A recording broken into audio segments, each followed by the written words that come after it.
Ancient Rome, the Rise, Reign, and Legacy. The Roman Empire, with its intricate tapestry of conquests, crises, and transformations, stands as a monumental chapter in the annals of human history. From the early days of the Republic, through the heights of the Empire, to the eventual decline and fall, Rome's story is a compelling narrative of human ambition, resilience, and the quest for civilization. It is a tale that spans centuries, marked by significant military reforms, political upheavals, and the indelible impact of Roman governance on the modern world.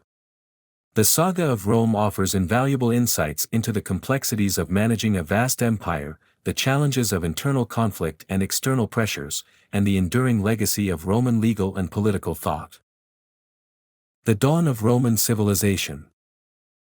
The mighty Roman civilization took its first steps in the 8th century BC with the establishment of a village at the crossroads of important trade routes. This modest beginning laid the groundwork for Rome's eventual emergence as a vast empire, renowned for its political and cultural achievements. From its inception, Rome was marked by a sense of unity and cohesion, unlike the fragmented city-states of ancient Greece. This solidarity was crucial for Rome's development and expansion, enabling it to forge a distinct identity and purpose that would leave a lasting impact on world history. A significant factor in Rome's early development was the influence of the Etruscan culture, known for its advancements in writing, metalwork, and the arts. As the Etruscans integrated into Roman society, becoming its first kings and merging with the local Latin population, they brought with them their language and customs. This fusion of cultures contributed to the formation of a unified Roman identity, with the inhabitants of Rome and its surroundings proudly adopting the name Romans. The political landscape of Rome underwent a pivotal change in 509 BC when its people, dissatisfied with Etruscan rule, expelled their king and established a republic. This transition marked a move away from monarchy towards a governance system where elected officials and institutions held power, reflecting a growing desire among the citizens for a more democratic form of governance. The Senate emerged as the primary governing body, tasked with confirming laws, setting taxes, and making crucial decisions on war and peace, thereby playing a key role in the administration of the republic. The highest executive officers, the consuls, were annually elected by the citizen assemblies, known as comitia. This electoral process underscored the democratic nature of the Roman Republic, allowing citizens to participate actively in the political sphere by choosing officials responsible for a wide range of critical duties, from proposing laws to leading the military. Roman citizenship during the Republic was seen as a privilege and a duty, highlighting the civic pride and sense of responsibility that characterized Roman society. Active participation in governance was considered a cornerstone of the Republic's political culture, with the citizen assemblies playing a crucial role in shaping the legislative landscape and electing state officials. These assemblies allowed Romans to have a voice in their government, choosing representatives to the Senate and influencing the direction of their state. This system of governance, with its emphasis on citizen involvement and the balance of power, set Rome apart from other ancient civilizations and laid the foundations for the democratic principles valued in many modern states. Social strata and power dynamics in ancient Rome. In the intricate social hierarchy of ancient Rome, the patricians stood at the apex. These individuals hailed from the most distinguished and affluent families, tracing their ancestry to Rome's founders. Initially, they exclusively held citizenship rights and the reins of governance, symbolizing the Roman Republic's oligarchic nature, where power was concentrated in the hands of a wealthy elite. Contrasting the patricians were the plebeians, encompassing Rome's common free citizens. Lacking the noble lineage of patricians, plebeians formed a significant part of the population yet initially had no stake in citizenship rights or governance. Their persistent struggle for rights gradually reshaped the political landscape, challenging the patrician-dominated structure. The governance model of the Roman Republic was inherently oligarchic, primarily due to the power being vested in wealthy patricians. Government positions, being unpaid, were accessible only to those who could afford to serve without compensation.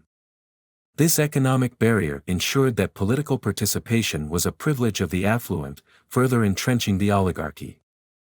Plebeians encountered a formidable barrier in their exclusion from citizenship rights, effectively barring them from participating in governance.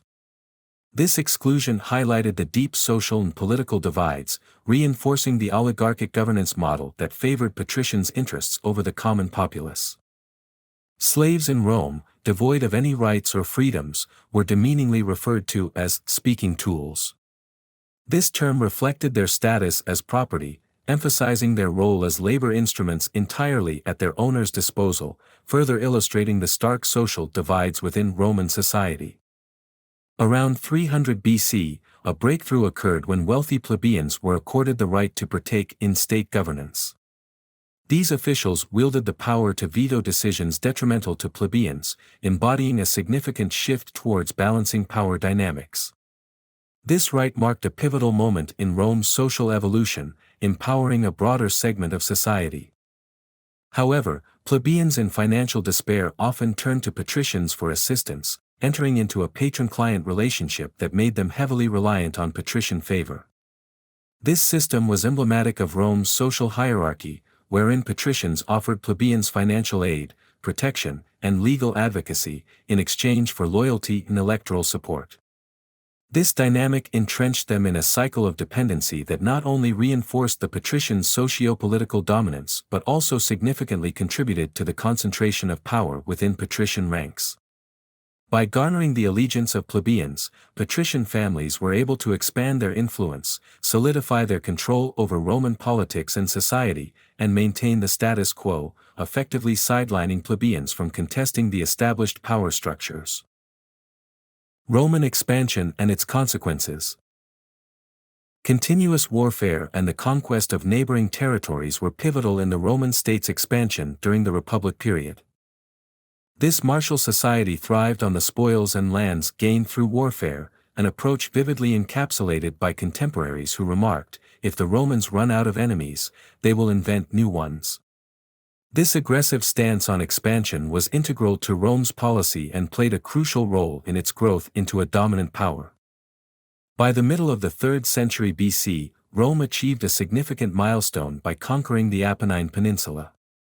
This conquest was foundational, establishing Rome's dominance over the Italian peninsula and setting the stage for further expansion, including the notable victories in the Punic Wars. These successes bolstered Rome's influence across the Mediterranean, cementing its status as a formidable empire. The dominance of Rome over the Mediterranean Sea was symbolized by the term Mare Nostrum, meaning our sea. This name reflected the Roman state's extensive control and influence, with the empire encircling the sea from all sides. The Mediterranean Sea became central to Rome's empire, facilitating trade, military movements, and cultural exchanges across its territories. Rome's expansion led to the establishment of provinces, territories conquered by Rome that were distinct from the city itself, especially in their obligation to pay taxes to the state. This governance system allowed Rome to maintain its influence and control over vast areas, ensuring a continuous flow of resources to the capital and contributing to the empire's long-term stability and growth. To prevent unified rebellions among the conquered lands, Rome employed the divide and rule principle. By providing different rights and assigning varied duties to conquered lands, Rome managed to prevent any potential unified rebellion against its rule. This approach showcased Rome's sophisticated imperial governance strategy, leveraging differences within the conquered populations to maintain control.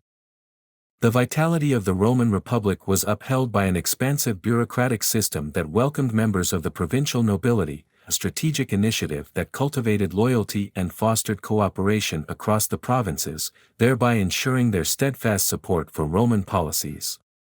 This deliberate integration of provincial elites into Rome's administration not only strengthened the republic's stability but also effectively minimized resistance by providing these leaders with a vested interest in the Rome's prosperity. Such inclusion underscores the Rome's sophisticated approach to governance and highlights the critical role of fostering loyalty among its provincial elites, ensuring the seamless functioning of its vast and diverse territories. Rome's successes in conquest, while expanding its territories and influence, also intensified social inequalities within its society, deepening the economic divide. The wealthy reveled in the riches and luxuries from newly acquired territories, while many plebeians, particularly those burdened by military service, faced impoverishment. This stark disparity fueled conflicts between patricians and plebeians, escalating into civil wars that highlighted the destructive potential of unchecked inequality. The exacerbation of these social inequalities led to significant unrest and instability, with the division between the wealthy beneficiaries of conquests and the impoverished plebeians resulting in violent clashes and power struggles. Such turmoil underscored the complex legacy of Rome's expansionist policies, as these internal conflicts, rooted in deep-seated divisions within Roman society, destabilized the Republic and paved the way for the rise of the empire. Rome's path to empire. The transformation of Rome from a republic to an empire is a tale of military innovation, political ambition, and the quest for stability. At the end of the 2nd century BC, Rome undertook a significant military reform that allowed the inclusion of the poorest citizens and mercenaries into the army, compensating them with war booty. This adaptation was crucial for sustaining Rome's expansive military campaigns and marked a shift from the traditional reliance on the property-owning class for military service.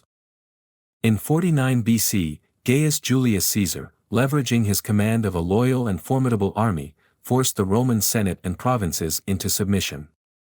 This act underscored the growing power of military leaders in Roman politics and signaled the erosion of the Republic's foundations. Caesar's subsequent demand to be recognized as a dictator for life and to be worshipped as a god represented a stark departure from the Republic's ideals, concentrating unprecedented power in his hands. Caesar's assassination in 44 BC by senators fearful of his tyrannical rule and desirous of restoring the Republic instead plunged Rome into further chaos, leading to a series of civil wars. These conflicts underscored the deep divisions within Roman society and the inability of the Republic's institutions to manage the ambitions of powerful individuals. The power vacuum left by Caesar's death was eventually filled by his adopted heir, Gaius Octavian, who emerged victorious from the ensuing power struggles. In 27 BC, the Senate bestowed upon him the title Augustus, marking his achievements and the official end of the Republic.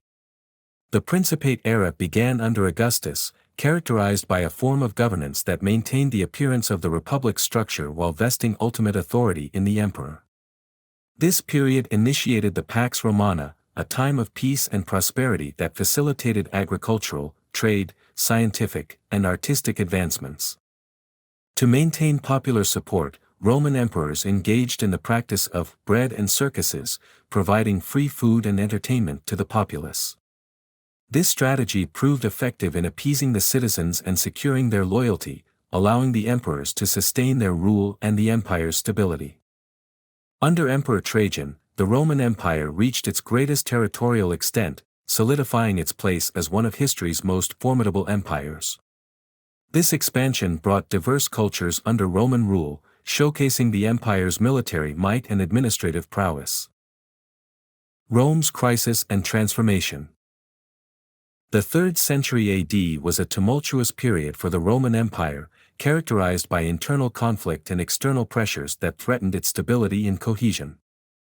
A primary cause of internal strife was the continuous power struggles among legion commanders, who vied for the throne in quick succession, often being assassinated by rivals.